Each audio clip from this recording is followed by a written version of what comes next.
Excellent. Hello, everyone. Again, I'm just giving people a chance to jump in before we get started. And I actually just also finished a couple of meetings this morning with different clients in the US and in the UK.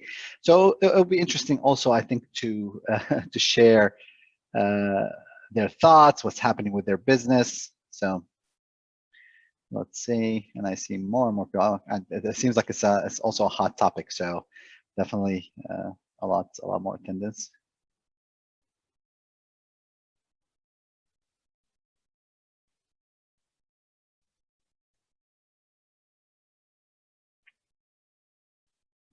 Okay, I'm gonna do it here. We'll do.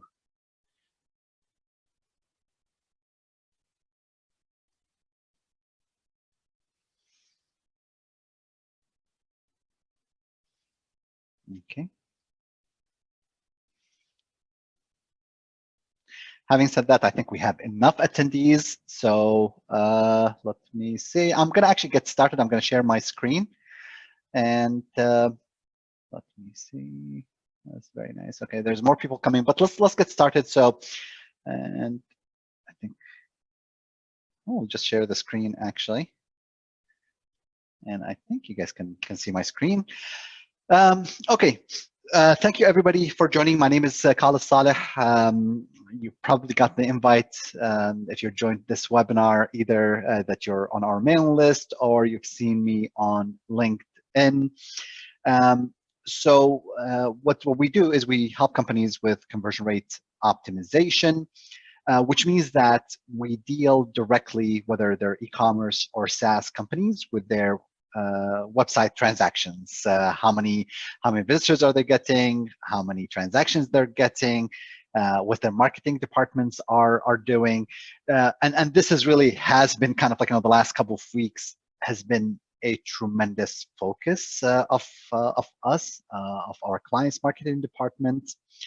And I always say, and then when we decided to put this webinar together, initially it was talking about just how do you spend your dollars, what do you invest in, and that was planned pre-coronavirus. So then when this happened, we figured, okay, the topic is even more relevant. So, and I think although everybody is jittery, and of course the market is jittery as well, I think it's important that before you make any decision, you want to take your time and ask the right questions.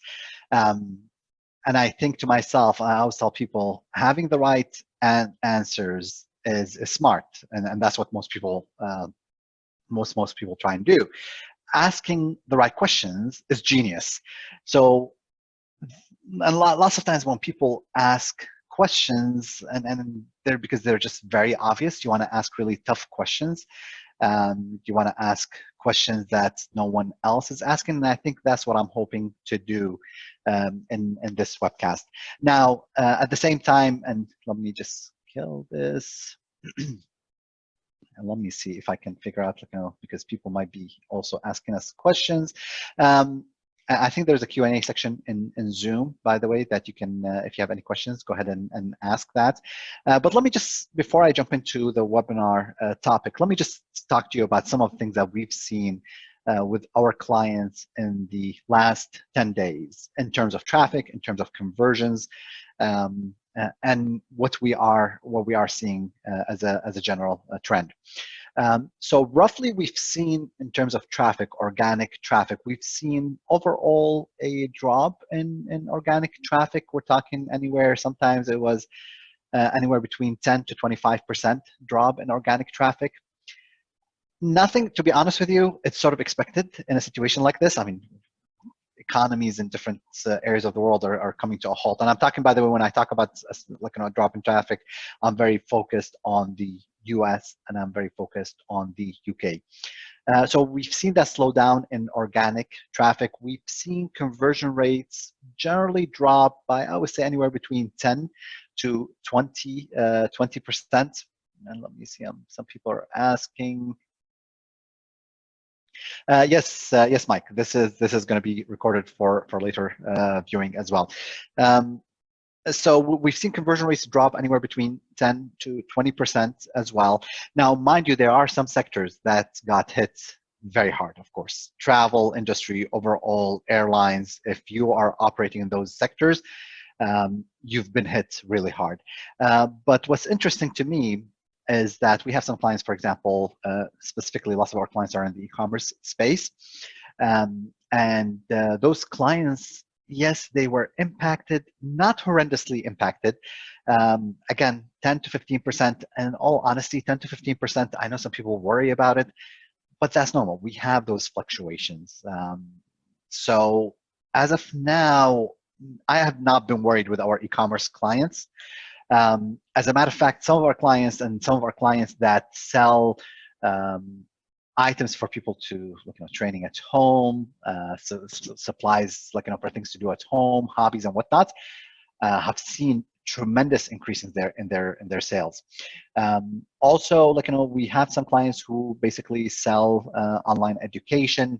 That has been, we're talking about a double in their revenue. So up and down, all across the downtrend, unless you're in an industry that has been hit directly. I was talking to a friend who runs large portions of Airbnb. And he was telling me that the last 3 weeks have been just absolutely horrendous for them. And you can imagine that with the amount of cancellations and whatnot. Now, they don't expect to have any layoffs, which is good. Nonetheless, they had to put a hiring freeze, sort of understood. I know I've had a reservation with American Airlines. We were supposed to take it this coming Friday. We had to cancel that. So the travel industry has been hit really hard. Now, mind you, as the economy slows down, naturally, some of that slowness is going to come to different sectors. Now, how is that going to impact you, and how is that going to impact your clients? If you're running an e-commerce operation, is there going to be an impact or not? That's a big question mark, and that remains to be seen. If you have clients who are in the e-commerce space, that also what you want to think about that and how that will impact them. Doing conversion optimization. And this is sort of interesting. This reminds me back of 2008, 2009, when we had a slowdown in the economy, the credit meltdown and whatnot. For us as a digital marketing company, highly specialized, that was one of our best years, actually, because everybody sort of understood the importance of online commerce, the focus on online. Now, if you're a business and you have an offline, online, I think you will shift some of your focus to online. It becomes a lot more important. It becomes a lot more important to figure out how you convert more of your visitors who are coming to your website into actual customers. So that's a question mark. And I don't think you have to hire a CRO agency. If you do, great. But I think there's lots of things that you can do. Lots of times people put off focusing on their conversion rates for a while, just because they think it's really complicated. They don't know what to do about it. So maybe it's time now to focus on it. So again, there might be lots of questions that you want to think about. And I know everybody is very pessimistic right now. I'm cautiously in the middle, watching what happens. One thing that I think is extremely important that you want to think about over the next 2 to 3 months, and this is a struggle because as the economy slows down, everything has been already commoditized, correct? You can buy the same product, you can probably get the same service from so many different alternatives. So in the mind of the customer, if you're an e-commerce website, we all look the same. If you're a SaaS company, we all look the same. And I think that's what most online businesses struggle with. So what you want to think about is, what is unique about you? And I do think, by the way, this is one of the hardest questions for businesses to figure out. Not in your own mind, because you might think that you're different than your competitors, but really what matters is in the mind of your customers.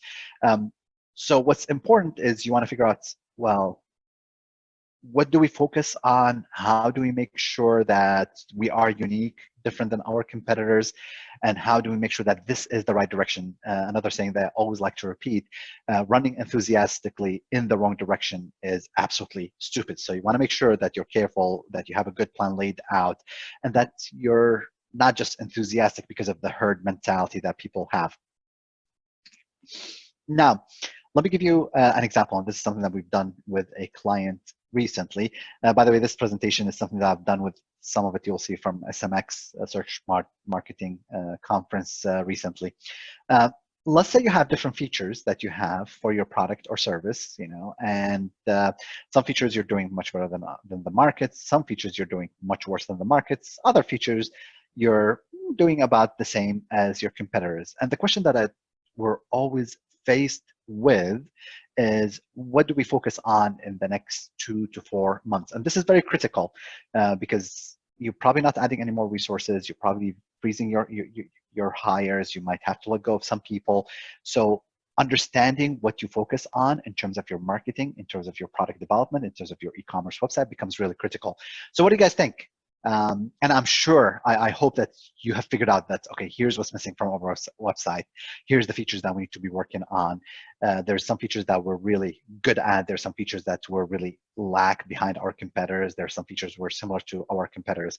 What do you think? What would you focus on? And I'd like to see what people say, actually, if you have something like this. What would be the answer? Would you focus on the green, on the red, on the yellow? Any thoughts there? You can probably use I wonder if we can use the QA feature. Let's see. Oh, there we go.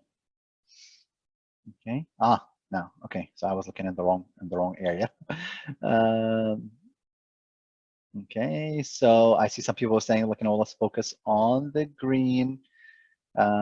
Okay, some people are saying let's focus on the red. The truth of the matter is, marketers are predictable. Marketers will always do the same thing. Most marketers, really, what they focus on is the red, and as a result, you end up after a while with a marketplace where everybody looks the same. Correct? Focus on the green and yellow, expand what's working already. Okay, so this is sort of interesting. So Chris is saying, let's focus on the green and the yellow, focus on what's working already. And the truth of the matter, what happens, Chris, and I want to think about this, is this is kind of the natural tendency for all marketers. And what you end up with, because everybody is doing that, you end up with a marketplace where everybody looks the same. So I'll give you a story, and we're discussing this last month with Gartner. So my son, and this is an extreme case, but I'll show you how you apply it in hotels. I'll show you how you apply it in cars, and you'll see the gist of the story. Has severe eczema. We need to get him skin lotion. I walk into Walmart and I'm like, okay, my wife usually buys the creams, and I'm like, okay, well, let me figure out which one I'm gonna buy. And I go to the aisle and there's just hundreds of creams, and I'm like, okay, well, which one am I gonna choose? And then in all honesty, I'm like, okay, well, I'm not gonna spend $3, $4 on a cream. It looks too cheap. And at the same time, I'm not going to buy the creams that are $15. So let's look at the creams that are between the 5 and the 6 and the 7. And the truth of the matter, they all look the same to me. I'm sure there are marketing departments, with Nivea and with all these different, different manufacturers over there that will have a heart attack when they hear that. I'm like, it all looks the same. Same thing with when I think about airlines. Each one of those airlines has humongous marketing departments that spend tens of millions of dollars. And in the mind of the consumer, rarely do we make a decision on getting a specific airline ticket because of the marketing that the marketing airline does. We're probably looking at the fastest connection, the cheapest rates, a combination thereof. So when I posted this, and I told Sheila, and he is the marketing manager, the conversion optimization marketing manager at Gartner, I posted this question, I said, like, at some point the category is oversaturated, so there is really no difference between the products. And look at what he says. He said, at that point, peacocking may be just the only way to stand out. You just make sure that your packaging looks different. And by the way, this is what ended up happening with me. I ended up buying a package that I thought looked really nice, and then it did not work. So I ended up going back, asking for a product recommendation from a friend, and choosing a different product. So again, this is the herd mentality that most marketing suffers from. And it's tough, by the way. It is very safe to select the features that are working and focusing on those, or selecting the features also that were a little lacking behind, and investing in those. A perfect example of that, and you see this, by the way, all across industries. So for anybody who traveled and booked a hotel with the Westin, they invested about $30 million in their heavenly bed.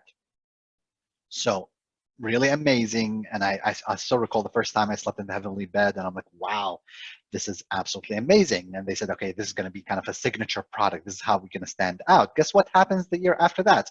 Well, the Hilton introduces the Serenity bed, and the Marriott invests $190 million, so they will not be overdone. And they release the Revive collection. Hyatt is not going to be outdone either. They release the Grand bed. Same thing with Radisson, Sleep Number bed. And finally, Crown Plaza releases the Sleep Advantage. What you need to ask yourself in times like these, and I would invest a lot of time, especially if you're running a marketing team, or if you are a business owner, what you want to ask yourself this question, and if you can figure it out, I can guarantee you that your business will boom, because that's kind of like the critical question when it comes to improving your sales over the next 2 to 3 to 4 months during a downturn, but also it's going to be a key critical component to succeeding after we see an uptick. What is the difference that will make the difference? What is the difference in your product and in your service and what you offer?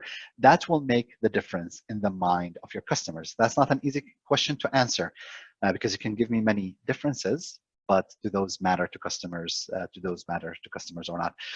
Let me ask a question to our attendees, and maybe you guys can share this. Why don't you use the chat window? And I'll read this. Tell us what you offer, and tell us what is different about what you offer from your competitors.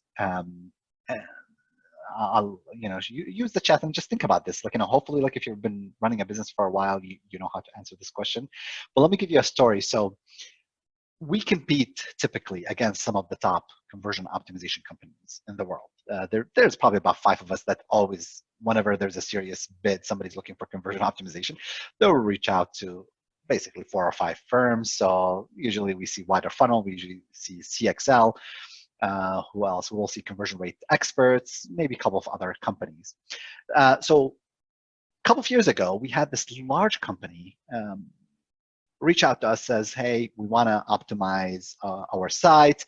And right away, I'm talking to their CMO, and he says, we're, by the way, asking other conversion optimization companies to bid on the project. So I'm thinking to myself, well, we're different. We stand out from our competitors. I actually the contract was large enough to say, you know what, I am going to be actually doing the contract and the bidding and going through. And throughout the process, the sales process, I got to know the CMO really well, establish a personal relationship with him. So we do the presentations to him. We're going through the final stages. And I talk to him. His name is Mike. And I say, Mike, now that you've seen our presentation, you've seen our competitors' presentations, which one do you prefer? How do you think we're different compared to our competitors? Now, Mike, brutally honest, and he says, Khalid, can I be very honest with you? And I told him, sure. I was looking for that. He says, Khalid, if I did not know that I'm talking to you, I would think I am talking to any of your competitors. We are talking to the top CRO firms, but you guys all sound alike. You are all the same. Yes, you have different fancy presentations, different colors and whatnot, but the process is the same. The skill set is the same. It's really difficult to make a decision on which company we would want to go with. Now, to me, that was shocking, but at the same time, it was good shocking. I thought, I'm like, oh no, we're different. But then the reality of it, in the mind of our customers, there was no difference between us and our competitors. So again, What is the difference that will make the difference? Now, one question, and I think also this is a data point in terms of COVID-19. In Wuhan, kind of, I think around the beginning of April, the end of the first week of April, they are going to allow public transportation back, 24 hours public transportation. Remember that the Wuhan region has shut down early January. So we're talking about that. It took them January, February, March, 11 to 12 weeks, and then they are back into normalcy. If we take that as a model, we're probably going to have something very similar, whether in the US, whether in the UK, or in Europe, because Wuhan, if you recall, that was the steepest curve that we saw in terms of the spread of the disease. So we're not talking about a complete shutdown until Christmas. No, we're talking about a shutdown anywhere between 8 to 12 weeks. So that's a model that you want to think about. That's kind of the time period that you want to think about, figure out some of those fundamentals when it comes to marketing. Something else that I'd like you to think about is that, again, use the next 2 to 4 to 8 weeks to think really deeply about this. Average is losing. So one of the things that I hear very commonly as I speak at different conferences all across the globe, the most common question that I hear is, what is the average website conversion rate? That's kind of a typical question that I hear. And what do you guys think the answer to that? Is it 1%? Is it 4%? Is it 8%? How would you answer a question like this? What is the average e-commerce website conversion rate? And we're getting some answers over here. Okay, oh, actually, sorry. Depends on the market, depends on the industry. Let's talk about e-commerce. Let's talk about general e-commerce, apparel, by the way, sorry, let me see, and then I'll go back to, Leslie, I'm gonna go back to your answer about how different, what's the difference that makes the difference. Let's answer this question, and then we'll talk a little bit about the average website conversion rate. But let's say you're in apparel. How about that? I'll talk about an industry that we're very familiar with. Your e-commerce apparel, what's your average website conversion rate? What do you guys think? 45%? Leslie, you got to show me, where you get 45%, 10%, great. Less than 1%, okay.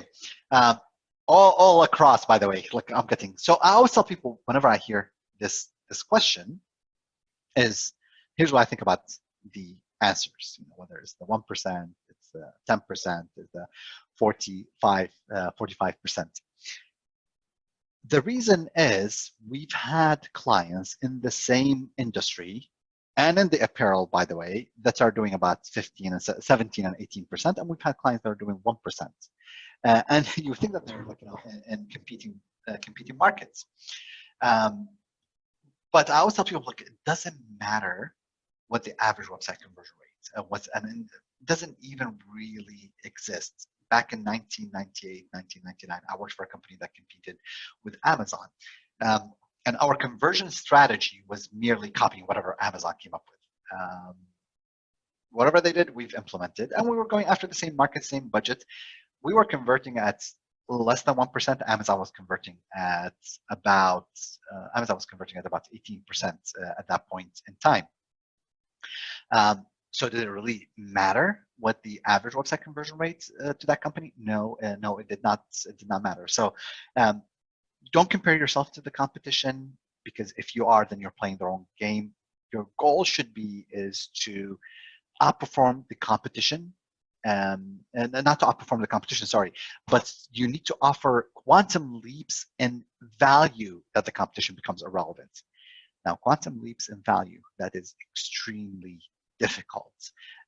How do you, and again, let's go back and ask ourselves some questions, whether us running marketing departments or if we are a digital agency, what is different? What is the difference that makes a difference? And how do we offer quantum leaps in value where it becomes extremely difficult? That's, for clients to say, it is absolutely stupid for me not to go with Invest or with Leslie or with Michael, correct? That's extremely difficult. So since we're talking about the difference that makes the difference, I'm gonna just read like one of the answers that I got about what is the difference that makes a difference. I offer creative services such as web development and digital design. What always makes me different has been the approach to our clients and how our business process has been working with our clients. So here's the problem with this. Our approach to clients, how our business process, how we work with our clients. This is, let's say I'm competing with you and we're trying to land a client and I say this, I can make the same claim, correct? Our business is very unique. Our process is very unique. We have processes that we've tested in the last 15 years. You get assigned an account manager. You'll have me with all my experience talking to you twice a week. You'll have a team of 6 people dedicated to you. Our process produced. The problem is, in the mind of the client, they're probably hearing the same thing, correct, from other digital agencies, from other web development agencies, that it's extremely difficult to distinguish unless they start working with you. It might, what I'm saying is, you might offer the most unique process on the face of the earth and the best process, but unless the client starts with you, he doesn't know. Otherwise, it's just words, correct? And words, guess what? That I can make, that a competitor can make can make the same claim. So that's the challenge with this. That you want to think about this a lot more, because merely just saying that our process is unique, our staff is unique, it is extremely too difficult for the client to really distinguish that and for it to make a real difference. Now, I took this from a friend, Lance, and I love this. Like, how he says, your competitors are here trying to get here. You are here trying to get here. So again, success for you is different than success for your competitors. Winning for them and winning for you. Now, remember, if this applies to any type of marketing, whether it's PPC, whether it's content, whether it's conversion optimization, whether it's SEO. Most companies, when they start doing, like, the lead volume and the ROI is really high initially, but as they expand their marketing, their ROI starts dropping. And then I call it the rabbit, because that's really what we see. However, there are exceptional advertisers who are kind of like, different. They're able to increase the lead volume and they're able to increase the ROI. Same thing when it comes to conversion rates. The more focused you are, what you see is lower traffic, sometimes very focused traffic, high conversion rates. As you drive more visitors to your website, you start seeing your conversion rate drop. Now, there are still some companies that offer exceptional websites that have high number of visitors and high levels of traffic. So how do you achieve that? By the way, the same thing applies regardless whether it's SEO, PPC, because as you expand your marketing, you expand your reach, your targeting is not focused. So Lance Loveday, again, he's the one who created that traffic and that image, and he says your competitor's outdated thinking is your opportunity. I'm gonna finish this with some questions that I want you to think about, and one book that I highly recommend, and I want everybody to read, because it's a book that had a huge impact on our business, is The Road Less Stupid. The Road Less Stupid by Keith Cunningham. Listen to it on audio before you buy the book, because if you just read it, it'll be difficult to understand. On audio is extremely powerful, but then you will have to buy the book. I actually have the book on audio, I have it digital, and I have a hard copy. This is how much I love the book, and I think I've gifted it to many people.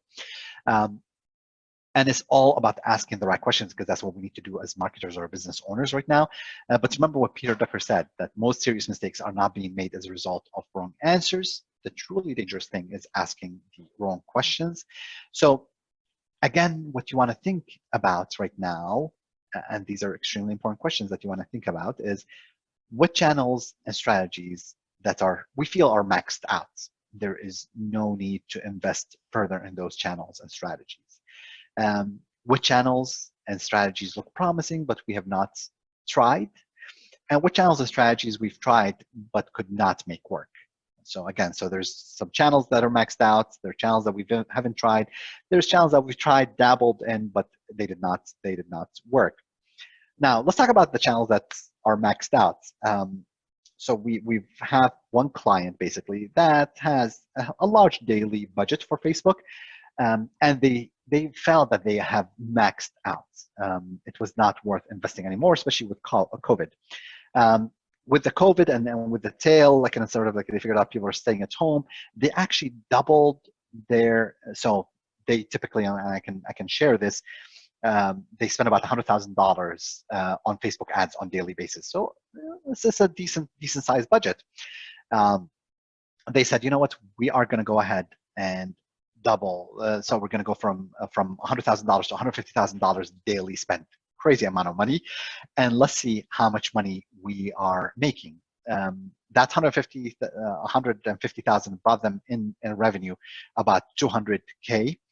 So about $50,000 there, and of course there's costs associated with that. So next day, what they've done is they actually went ahead and they spent $50,000. That made them about $100,000 in sales. So it is also, they're making the same amount, but the investment, the ROI, actually, if you calculate it, is tremendously different. So they said, you know what, at this point, we need to lower our spend from 100K to 50K, and they're still making the same amount of sales. So what you want to ask yourself about the channels that are maxed out: why are they maxed out? Is my competition doing better? And if they are doing better, why? And if they're doing worse, by the way, why? So those are the questions that you want to ask.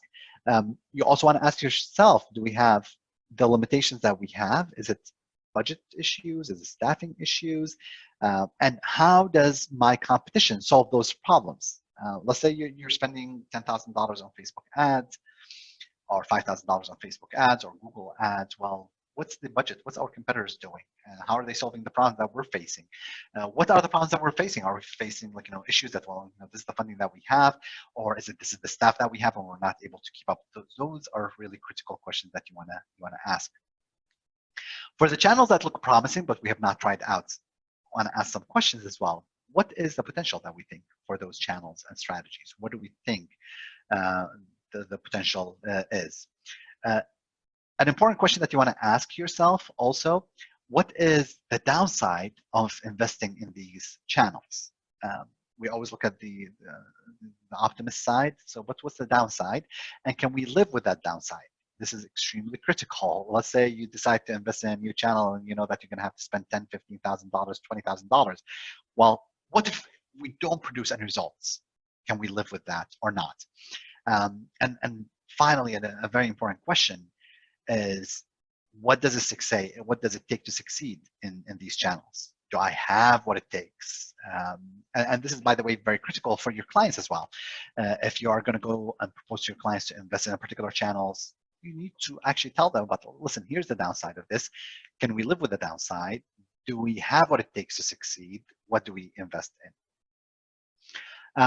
Finally, you want to ask yourself about what channels and strategies that we've tried but could not make work. Let's look at those channels that we failed at. What did we think the potential was? We thought the potential, probably when let's say we invested, I'll give people, as a strategy, we used to have a sales team. I must have spent hundreds of thousands of dollars throughout the years on a sales team, and that failed. What we do, we've always thought that hiring a sales team will help us increase our sales, but it never did. So there's a reality and there's what we expected. And the question is, why did we fail? And I'll talk about our sales team, because really what matters to us is marketing. Sales don't matter as much. And then you want to ask yourself, are our competitors using this channel consistently? So for example, when I looked at our competitors, none of us have a sales team, maybe one or two, but they're also struggling with it. Or I said, okay, you know what? Competitors are also not able to make this work. So maybe we need to think about that. So I think answering those questions would actually help you figure out what you need to do next. Let me finish with. Let me think. Thank you, Michael. I appreciate you, and I'm gonna wrap with this. The low-hanging fruit. If you've been following me for a while, you know what I say about low-hanging fruit. I am I don't believe that there's such thing as the low-hanging fruit. I know sometimes when people try and sell digital marketing products, they talk about low-hanging fruit, and I'll sell them the reason you think that there's a low-hanging fruit because you're probably standing far away from the tree. So the closer you get, the further that fruit looks. So you want to be very careful about a low-hanging fruit, especially in this downturn. So be extremely careful with that. Don't rush into something thinking that's going to be the silver bullet that's going to make or break your business. If you're at that point, there's probably nothing that's gonna help you. So just keep that in mind. Be careful with the low-hanging fruit. Think that everything in marketing requires time, requires effort. It's a very slow flywheel that will require a lot of pushing until it starts moving. Now, the minute it's moving, you can just feed it and make sure that it continues to run. Having said that, I'd like to hear from you. What have you seen? What have you seen in the markets? What works? What doesn't work? What are some of the concerns and questions? Let me see. I'm seeing some questions over here that are coming through. Send me some of your questions since we have.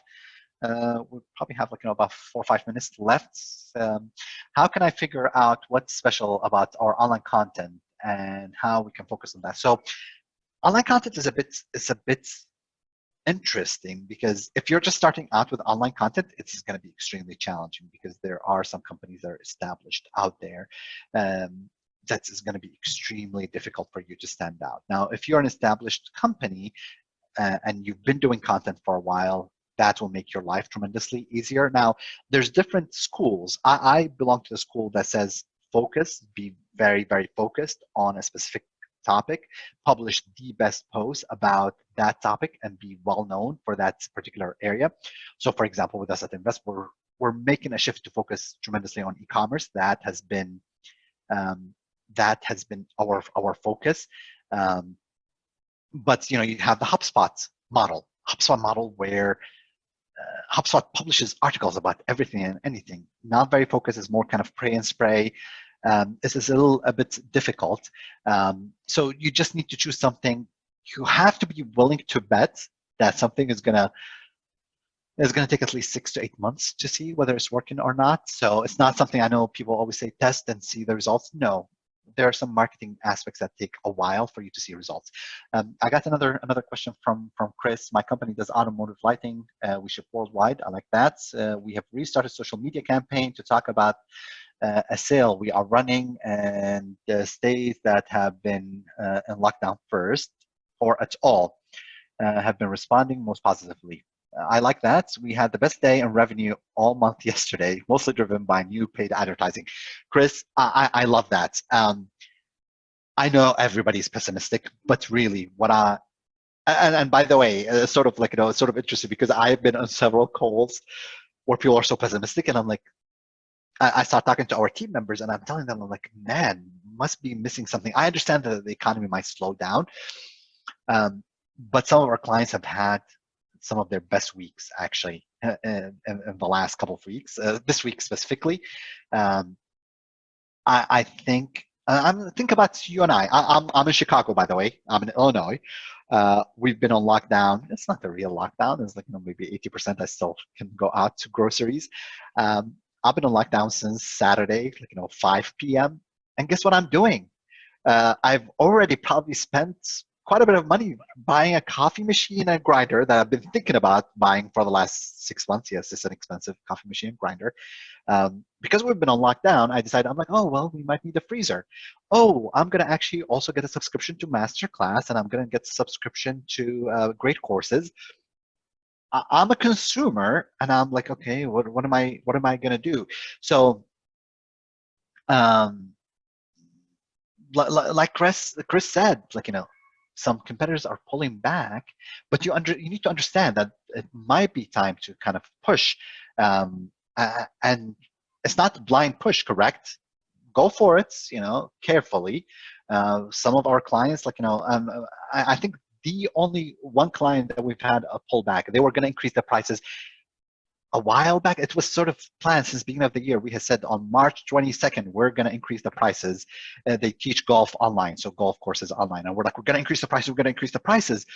We were basically going to double the price that we charge for a subscription. And it just so happens that the shutdown happened around the same time. So it looked like we're doing that to actually benefit from COVID-19. So we said, you know what, that's the only pullback where we said it doesn't make sense to do that.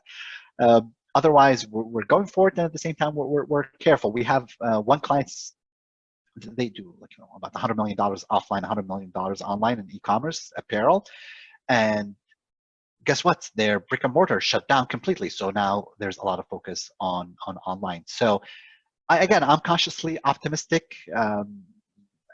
There are some industries where people are struggling. I appreciate that. So having said that, do follow me on LinkedIn. I like to answer any questions that you might have.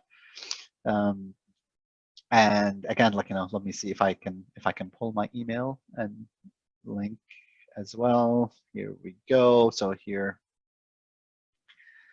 So here's my LinkedIn. I used to share my Twitter ID, and I'm really not on Twitter, so I'm on LinkedIn. And here's my email. Just drop me any questions that you might have. Having said that, thank you everybody for joining. I hope that you found it useful. I hope that you will ask the right questions, and we'll talk to you guys soon.